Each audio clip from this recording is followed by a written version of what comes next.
वज़ीर-ए-आज़म का इख्तलाफात खत्म करके मीसाक़े मईशत पर जोर, चोर डाकू के बयानिए से मुआशरा तकसीम हुआ। लाहौर में तकरीब से खिताब, चेयरमैन PTI पर मुल्क के 4.5 साल जाया करने का इल्जाम।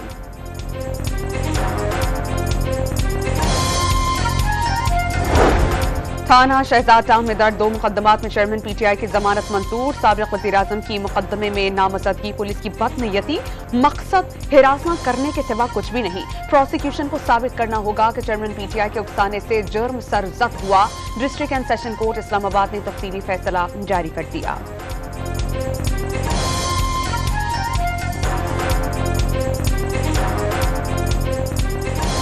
बिजली के बुनियादी टैरिफ में 3 से ₹7.5 फी यूनिट तक का इजाफा करने की तजवीज।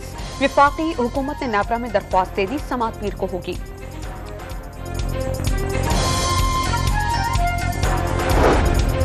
निगरां पंजाब हुकूमत ने ग्रेड 1 से 16 के मुलाजमीन की तनख्वाहों में 35% और ग्रेड 17 से 22 तक मुलाजमीन की तनख्वाहों में 30% इजाफे की मंजूरी दे दी। पेंशन में 17.5% इजाफा।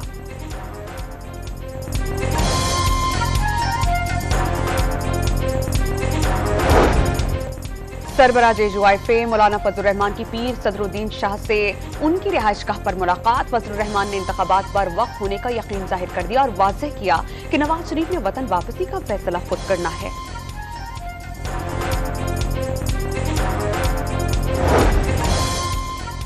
सुप्रीम कोर्ट ने घरेलू तनाज़े से मुताल्लिक़ केस का तफसीली फैसला जारी कर दिया। आईनी अदालतें फैमिली केसेस के हक़ाइक़ का जायजा नहीं ले सकती। अपील का हक देने या ना देने का इख्तियार सिर्फ पार्लियामेंट को हासिल है।